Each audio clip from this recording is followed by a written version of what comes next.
So, I've got an official Whyte Wessex video coming out very shortly with the standard spec bike, full Ultegra. So, but for the past few years I've been riding this Wessex SE sort of custom spec. It's actually an early development frame off Whyte.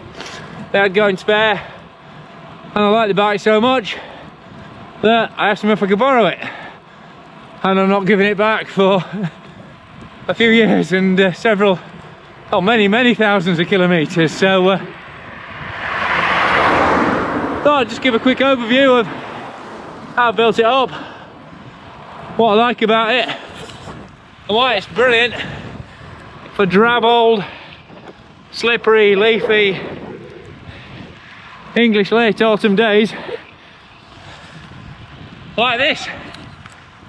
I mean, the whole bike project actually came about as an ultimate winter bike project for Cycling Plus, because at the time a road bike with disc brakes was certainly a race shaped road bike with disc brakes was still relatively rare, but one with 30mm tyres as standard, you can actually squeeze a 40 into this if you don't mind getting a bit of gravel wedged. Plus built-in mudguards, plus like weather sealed internal cabling, weather sealed seat post. Well, it's just very radical, but in a really practical rather than kind of attention grabbing performance way. But I don't think the weather's going to get any better, so I'm going to pull over in a sec and talk you through it static before I bid myself on some leaves. So, I apologise for it being a bit dark, but to be honest, these are exactly the conditions this bike thrives in. Frame, you've got this Whyte, I mean, this is the Wessex SE, so it's the lighter carbon layup. It's a couple of 100 grams lighter than the standard Wessex. It's also a little bit stiffer, and it's got an actual damping layup in these super skinny rear seat stays and in these big old chain stays, so there's less vibration coming through. You've got a very narrow diameter 27.2mm seat post anyway, so there's a shot coming out of there. And this Broooks saddle, carbon one with really nice pliable rubberized cotton top. It's Cambium C13, and I actually got this for speaking at a Broooks book launch for I'd written a chapter for the book. They came down, we said, we can't pay you, but you can have whatever you want out of the Broooks catalogue. And I've always wanted a Cambium to add to me sort of two classic leather Broooks saddles, so that was a win as far as I was concerned. So going through the build up, starts up front, because it's a semi-aero frame, I went with an aero bar. It's an Easton aero bar with this nice teardrop profile, really comfy on the tops, Easton carbon stem to match, and Easton seat post, and they've been totally trouble free all the way through.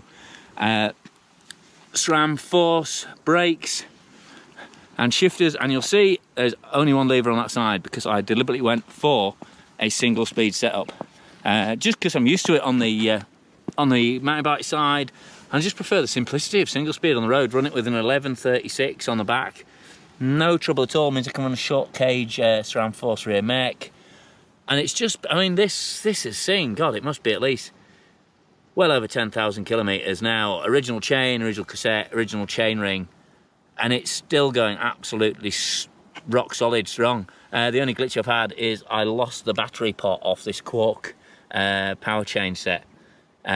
So obviously it's not a power, well, it still is a power chain set, but it hasn't got a battery, so it doesn't work anymore. And you wouldn't believe how long it took me to actually work out why my GPSs wouldn't pair anymore. But that says more about me than the GPS units. And you can see there, just under the straps, that's where the front mech mount should be. It normally comes as a double bike. There is now a specific Wessex one-by bike, but that appeared since they launched this frame. And what I really love about this bike, it sounds crazy, but the thing that really turned me on about this bike were these superb wheel-hugging mudguards, bespoke to Whyte. Got this little barrel adjuster here to tension them so you can sneak them in of whatever tyre you run in. Really close clearance there on the frame. And I actually think this bike looks better with the guards on than off.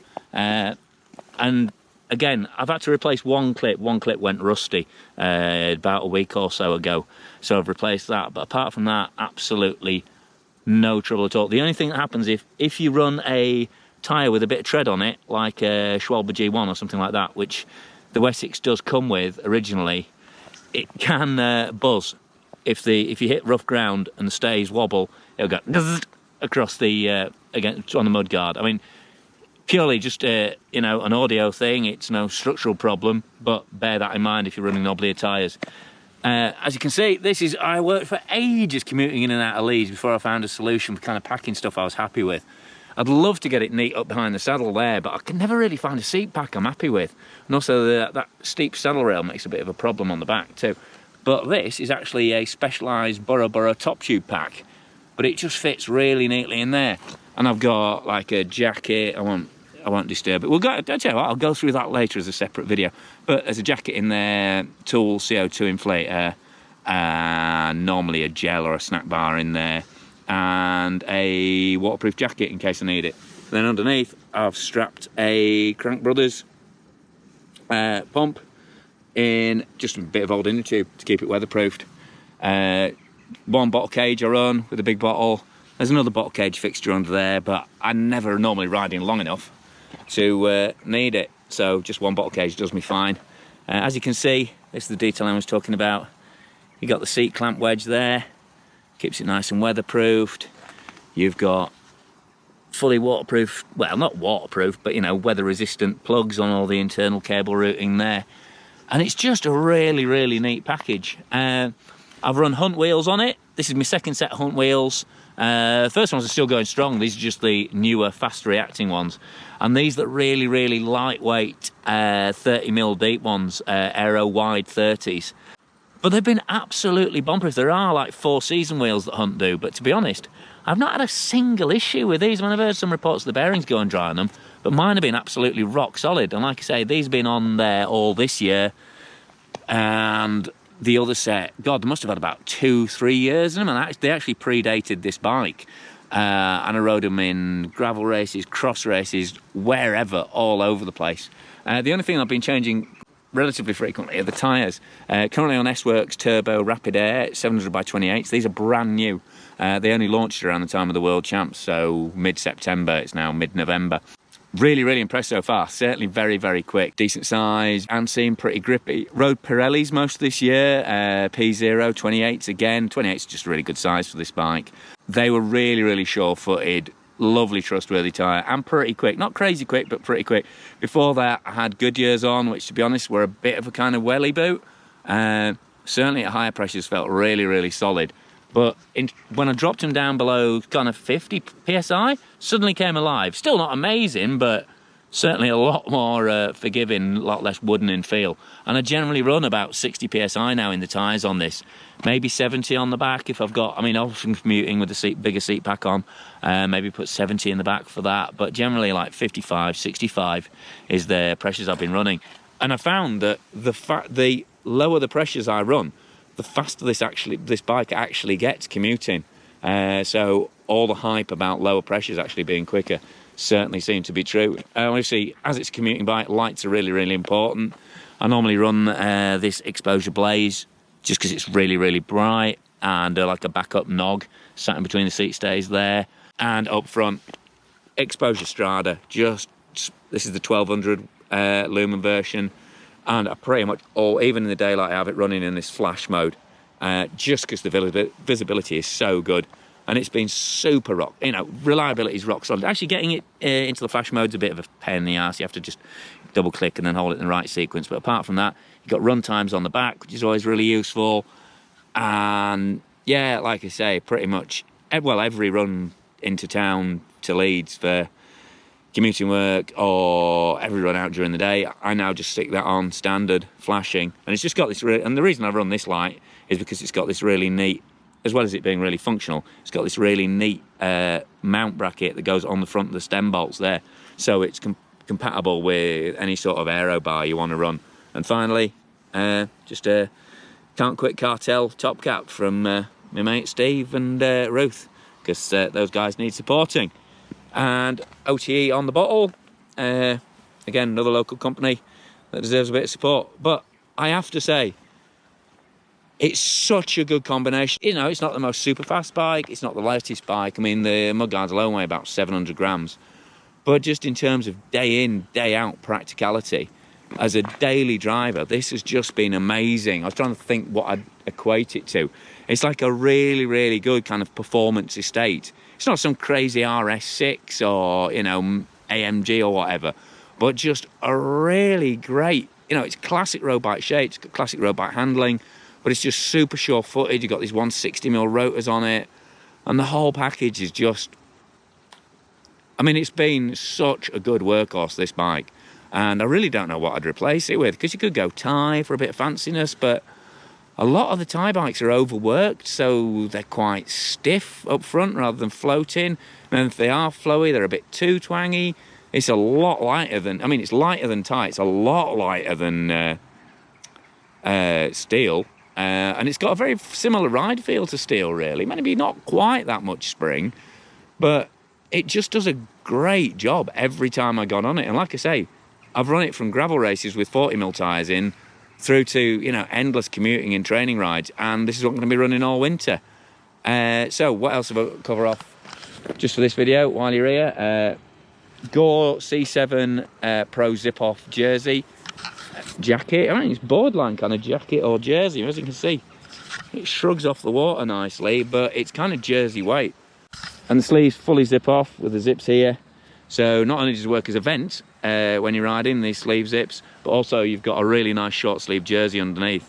And it's just a super, I mean, it's not cheap. It's 200 quid for this, but it's a really good, it's C7, so it's a really well fitted, like athletic, sort of racer cut. Seam sealed, so really, really weatherproof in terms of windproofing and showerproofing. You've got a little pocket on the front, and then you've got classic sort of 3 pockets and a zip pocket on the back. So I've only just got this, but this is pretty much going to be a winter favourite, I reckon. Not least because the blue kind of matches the blue detailing on the Wessex.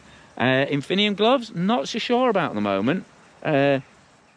Not particularly weatherproof or warm, to be honest. And this fabric, I mean, it's got these little gripper panels here, but apart from that, a bit slippery. I mean, all right on tape, but on the bare bars on the tops, very slippery. And if you're holding the, you know, if you're trying to hold anything while you're riding along, again, very, very slippery unless you're on those gripper panels. These are C3 Thermo tights again. They're Gore. Really, really impressed by these. I mean, normally I find the Gore leggings a bit too structured, but these have been absolutely awesome. Just a great, easy on fit, and I often find because my legs are a bit of a weird shape, because I stand up a lot with mountain biking. My calves are generally a bit disproportionately large compared to my thighs, so often leggings tend to work themselves down. But these are fitted really, really well, so I'm not getting like a massively baggy crotch on climbs. And they've also got a nice bit of Windstopper sort of padding on the front, so those cold early morning drafts don't, you know, it's not like getting in the North Sea in your trunks. It doesn't cause you too much of a shock. But yeah, these are the C3s. They've got a pad in them, so this kind of lower range for Gore, really, but been really, really impressed by them. Specialised Evade 2 helmet and Mavic boots. Again, only just had this since the World. Picked it up when the Specialised Media crew was in town, doing some work on the Creo.